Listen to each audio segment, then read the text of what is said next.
अस्सलामुअलैकुम नाज़रीन। आज हम उर्दू ज़ुबान की तीसरी का 43वां सबक पढ़ने जा रहे हैं। इससे पहले एक सबक तंदुरुस्ती का आया था और उसमें ये बताया गया था कि तंदुरुस्ती किन चीज़ों से कायम रहती है।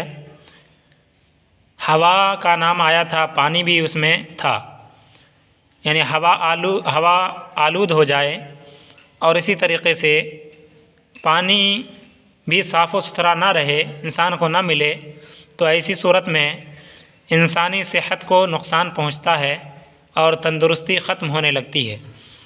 तो चलिए बिला ताख़ीर इस सबक को शुरू करते हैं। पानी का इंसानी ज़िंदगी में और इसी तरीक़े से हैवानी ज़िंदगी में क्या रोल है, चलिए इसे बिला ताख़ीर हम पढ़ते हैं। बिस्मिल्लाहिर्रहमानिर्रहीम। पानी, पानी, एहतियाज, एहतियाज अलिफ के नीचे ज़ेर, नबातात, नबातात, ग़िलाज़त, एहतियात, एहतियात, नजासत। चलिए इनके मानी देख लेते हैं। एहतियाज ज़रूरत, नबातात रोईदगी, इसी तरीक़े से सब्ज़ियाँ तरकारियाँ इन्हें भी कहते हैं नबातात। हर वो उगने वाली चीज़ जो ज़मीन से उगे उसे नबातात कहते हैं। ग़िलाज़त गंदगी, एहतियात बचाव, नजासत नापाकी। चलिए अब हम इसे पढ़ते हैं। हवा के बाद पानी की ज़्यादा एहतियाज है। एहतियाज माने ज़रूरत। हवा के बाद पानी की ज़्यादा एहतियाज है, उसी से नबातात व हैवान, नबातात व हैवान की हयात है। हयात माने ज़िंदगी, यानी पेड़ पौधे हों या इंसान हों, जानवर हों, सारी चीज़ों की हयात किस पर मौकूफ़ है? पानी पर भी। हवा के बाद उसी से नबातात व हैवान की हयात है। खालिस, खालिस के माने प्योर। खालिस पानी तमाम रूए ज़मीन पर एक सा है। रूए ज़मीन के माने, रू के माने चेहरा आता है, रूए ज़मीन, ज़मीन का चेहरा मतलब ज़मीन। खालिस पानी तमाम रूए ज़मीन पर एक सा है, यानी एक ही तरीक़े का दिखता है, एक ही तरीक़े का दिखता है तमाम रूए ज़मीन पर पानी जो खालिस होता है, प्योर होता है। मगर ज़मीन की चीज़ें जो घुल मिल जाती हैं वो उसके ज़ायक़ा, ज़ायक़ा का माने मज़ा, वो उसके ज़ायक़ा और तासीर को बदल देती है। ज़ायक़ा और तासीर को बदल देती हैं।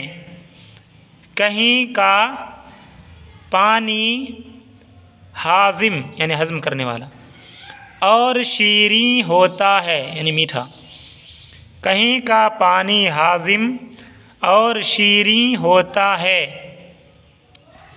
किसी जगह का नागवार, नागवारो शोर, नागवार माने बुरा, शोर माने खारा, यानी बुरा भी लगता है और खारा भी लगता है, नमकीन भी लगता है। कहीं का पानी हाजिम यानी हज़म करने वाला होता है और मीठा होता है। मीठा पानी से मुराद ये नहीं कि उसमें शक्कर मिली हुई हो, बल्कि पीने के काबिल पानी मीठा पानी कहलाता है। वजह इसकी ये है बोलने की कि समंदर का पानी नमकीन होता है जिसे हम लोग नहीं पी सकते। कहीं का पानी हाजिम और शीरीं होता है, किसी जगह का नागवारो शोर। बड़े दरियाओं का पानी छोटे नदी नालों से बेहतर होता है, मगर कपड़ों के धोने, जानवरों के नहलाने, मुर्दों के बहाने और गिलाज़त के डालने से दरिया का पानी भी ख़राब हो जाता है। ये कह रहे हैं कि छोटे नदी नालों का पानी, बड़े दरियाओं का पानी छोटे नदी नालों से बेहतर होता है, लेकिन कपड़ा धोने की वजह से, जानवरों के नहलाने की वजह से, इसी तरीके से हमारे गैर मुस्लिम हजरात उसमें मुर्दे डाल देते हैं भसाने के लिए, और भी गिलाज़त डाल देते हैं, सीवर वगैरह का पानी। तो इनसे नदी नाले के जितने पानी होते हैं सब के सब ख़राब हो जाया करते हैं। तो हमें भी इन चीज़ों से बचना चाहिए, और नदी के किनारे हों, कहीं भी बसने वाले इंसान हों, उनको ये चाहिए कि पानियों में गिलाज़त ना फेंका करें। इससे ये होता है कि हमारी फ़िज़ा आलूद हो जाती है, ख़राब हो जाती है, और उसके असरात इंसानी जिस्मों पर आते हैं। तो हम सबों को इन चीज़ों से बचना चाहिए। हुकूमत भी इसके लिए काम करती है, हम भी हुकूमत का साथ दें। कुआं जिस कदर ज़्यादा गहरा हो, पानी अच्छा होता है। चूँकि पुराने ज़माने में किताब लिखी गई थी, इसलिए कुआं का तज़किरा इन्होंने किया है। जो पानी करीब निकलता है, यानी कि कम खोदने से पानी निकल जाता है, ऐसा कुआं। जो पानी करीब निकलता है उसमें ज़मीन की गंदगी ज़्यादा घुली होती है, यानी ज़मीन की कीचड़ वगैरह, मिट्टी वगैरह आ जाया करती है कम खोदे हुए कुएँ में। और जो ऊपर में भी गिलाज़त या नजासत वगैरह रखी हो साइड वाइड में, तो उनके भी असरात इन कुओं में आ जाते हैं जो कुआं कम गहरा हो। तो इन पर यह कहा गया है कि कुआं ज़्यादा गहरा खोदना चाहिए। आब नोशी का कुआं, आब माने पानी, नोश के माने आते हैं पीना, उसी से नोशी बना है, यानी पानी पीने वाला कुआं। आब नोशी का कुआं, आब नोशी का कुआं ऐसी ज़मीन में ना खोदना चाहिए जहाँ मुद्दत तक नजासत डाली गई हो, यानी बहुत दिनों तक जहाँ पर नजासत गोबर वगैरह लोग डालते हैं, तो ऐसी जगहों पर पानी पीने का कुआं नहीं खोदना चाहिए। या जिसमें कब्रिस्तान हो, कुएं के पाक साफ रखने में चंद बातों पर ख़ास तवज्जो लाजिम है, ज़रूरी है। नंबर 1, 5 नंबर तक इन्होंने बयान किए हैं क्या क्या बातें तवज्जो के काबिल हैं कुआं खोदने में। नंबर 1, मन इतनी ऊंची और ढालो हो लिखा हुआ है, यहाँ पर मुझे थोड़ा गलत लग रहा है। ढालो के होना चाहिए, हो दे दिया है बीच में, या अगर हो को बाकी रखते हैं तो ढाला होना चाहिए था।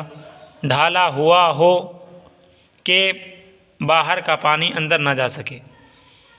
तो खैर मेरी मुराद यही है कि यहाँ पर हो नहीं होना चाहिए। मन इतनी ऊंची और ढालो के बाहर का पानी अंदर ना जा सके। मन कहते हैं कुएं के बगल में मेड़ लगी रहती है ईंटे की, कह रहे हैं इसको इतना ऊंचा कर दो कि बगल की नजासत वगैरह या कोई पानी हवा से कोई चीज़ उड़कर उसमें ना जाए, ताकि पानी साफ़ रहे। नंबर 2, कुएं के पास पानी का गड्ढा, कीचड़, कुएं के पास पानी का गड्ढा या कीचड़ या किसी किस्म की ग़िलाज़त हरगिज़ न हो। कुएं के किनारे, किनारे लोग पढ़ते हैं लेकिन किनारे पढ़िएगा, काफ पर ज़बर। कुएं के किनारे नहाना और कपड़े धोना न चाहिए। कुएं के अंदर दरख्तों के पत्ते न जाने पाएँ। कुएं के अंदर दरख्तों के पत्ते न जाने पाएँ। डोल और रस्सी की सफाई का भी लिहाज रहे, यानी ध्यान रहे। लोटों को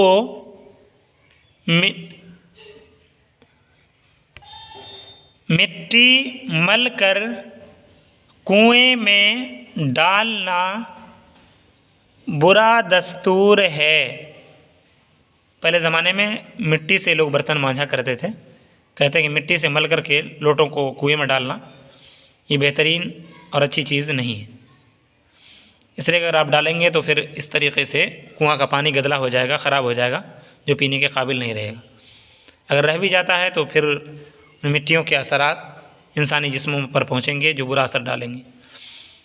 लोटों को मिट्टी मलकर कुएं में डालना बुरा दस्तूर है। दस्तूर माने रिवाज, यानी बुरा तरीक़ा है। कभी कभी कुएं की तह से कीचड़ मिट्टी को निकाल डालना मुनासिब है, यानी बेहतर है। कभी कभी कुएं से मिट्टी को और कीचड़ को निकाल देना चाहिए अंदर जा कर के, ताकि पानी सही तरीक़े से साफ़ रह सके।